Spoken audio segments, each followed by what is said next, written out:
Yang pertama yaitu kelompok reference adalah kelompok yang menjadi acuan bagi seseorang dalam membentuk sikap, nilai, dan perilaku konsumsi.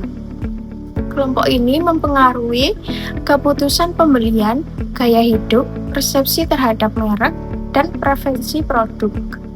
Contohnya teman kampus, komunitas hobi, selebriti, influencer.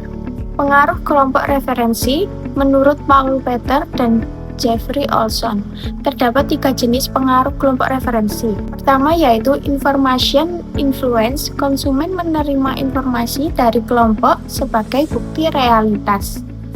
Yang kedua yaitu utilitarian influence atau normative influence, konsumen menyesuaikan diri agar diterima atau menghindari penolakan. Yang terakhir yaitu value experiences influence, konsumen membeli produk untuk mengekspresikan nilai dan identitas diri. Ada 5 jenis kelompok acuan menurut Si Hombing 2014. Yang pertama yaitu formal dan informal. Kelompok formal punya struktur jelas, misalnya organisasi atau kelas. Sedangkan informal tidak terstruktur, seperti halnya pertemanan. Yang kedua yaitu primary dan secondary. Primary interaksi dekat dan sering seperti keluarga dan sahabat. Secondary interaksi lebih jarang dan tidak terlalu dekat, sama halnya seperti tetangga atau teman yang baru kenal. Yang ketiga yaitu membership. Kelompok yang benar-benar diikuti atau menjadi anggota, misalnya komunitas atau hobi tertentu. Yang keempat yaitu aspirasional, kelompok yang ingin dimasuki atau ditiru oleh seseorang. Yang kelima, disosiatif, kelompok yang justru dihindari karena tidak ingin dikaitkan dengannya. Selanjutnya ada source credibility dan reference group. Source credibility adalah tingkat kepercayaan konsumen terhadap sumber informasi, terdiri dari expertise atau keahlian. Yang kedua adalah trustworthiness atau kepercayaan. Yang ketiga yaitu attractiveness atau daya tarik. Semakin kredibel sumber, semakin besar pengaruh terhadap keputusan pembelian. Kelompok referensi dengan kredibilitas tinggi lebih efektif dalam mempengaruhi perilaku konsumen. Hubungan kredibilitas sumber dan kelompok referensi. Hubungan keduanya yaitu opinion leader memiliki kredibilitas tinggi. Influencer Gen Z membentuk persepsi merek. Testimoni teman lebih dipercaya dibandingkan iklan. Kredibilitas menentukan efektivitas komunikasi pemasaran. Semakin tinggi kepercayaan, semakin tinggi kemungkinan untuk pembelian. Selanjutnya yaitu word of mouth dan eWorm Gen Z. Word of mouth adalah komunikasi antar konsumen mengenai pengalaman terhadap produk atau jasa. Ciri-cirinya yaitu terjadi secara alami. Tidak selalu dibayar, lebih dipercaya daripada iklan. Word of mouth sangat kuat karena berbasis pengalaman nyata. Selanjutnya ada pengertian electronic word of mouth, bisa disebut eWorm. eWorm adalah komunikasi mengenai produk atau jasa yang terjadi melalui media digital. Contoh, review marketplace. Yang kedua ada komentar TikTok, terus Instagram Story, X, Thread, dan lain-lainnya. Pada Gen Z sangat bergantung pada review online, lebih percaya micro-influencer, dan aktif membagikan pengalaman di media sosial. Ada 4 hal agar orang membicarakan produk atau bisa disebut warm marketing. Yang pertama ada interesting, produk harus unik atau berbeda.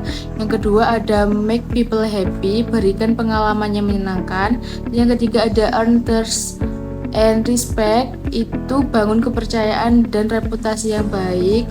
Dan yang keempat ada make it easy, mudah dibagikan, bisa disebut hashtag mudah dibagikan, terus share, terus referral, dan lainnya. Dan selanjutnya ada 3 motivasi orang mau membicarakan produk. Yang menurut Chernovitz 2006, Yang pertama, mereka menyukai produk tersebut. Yang kedua, mereka ingin membantu orang lain. Dan yang ketiga, mereka ingin menjadi bagian dari sesuatu atau bisa disebut eksis dan diakui. Terus pada Gen Z, motivasi tambahan itu FOMO, fear of missing out, terus ada social identity, dan ada konten viral. Terus selanjutnya ada kredibilitas sumber dan grup referensi. Pengaruh kelompok referensi berfungsi sebagai kerangka acuan komparatif dan normatif untuk nilai dan perilaku kelompok referensi mempengaruhi. Pertama ada pemilihan merek, ada model pakaian, ada gadget, dan ada tempat nongkrong, gaya hidup, seperti itu. Semakin dekat hubungan emosional, semakin besar pengaruhnya. Dan selanjutnya ada kredibilitas sumber. Yang pertama ada faktor yang mempengaruhi kredibilitas, ada keahlian, reputasi, kejujuran, pengalaman. Contoh, review skincare oleh dokter kulit lebih dipercaya dibanding selebriti umum. Terus ada peran influencer. Influencer sebagai reference grup modern. Yang pertama ada micro influencer, lebih dipercaya Gen Z.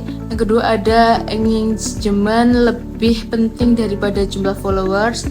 Yang ketiga ada autentisitas, menentukan kredibilitas. Dan yang keempat ada review jujur, meningkatkan kepercayaan pembeli. Strategi perusahaan, yang pertama ada gunakan call yang relevan dan fokus pada niche community dan bangun komunitas, bukan hanya promosi. Selanjutnya kesimpulan, jadi kelompok referensi memiliki penting dalam mempengaruhi perilaku konsumen, mulai dari sikap, gaya hidup, hingga keputusan pembelian. Pengaruh ini terjadi melalui informasi, teman sosial, dan ekspresi nilai diri. Semakin dekat hubungan individu dengan kelompok, semakin besar pengaruhnya. Kredibilitas sumber juga menjadi faktor kunci. Semakin tinggi kepercayaan terhadap sumber, baik ahli, teman maupun influencer, semakin besar dampaknya terhadap keputusan konsumen. Selain itu, komunikasi word of mouth dan e-worm sangat kuat, terutama pada Gen Z, karena dianggap lebih jujur dan berbasis pengalaman nyata. Oleh karena itu, perusahaan perlu membangun kepercayaan, menciptakan pengalaman positif, dan memanfaatkan influencer atau komunitas yang relevan agar produk lebih mudah dibicarakan dan dipercaya. Terima kasih.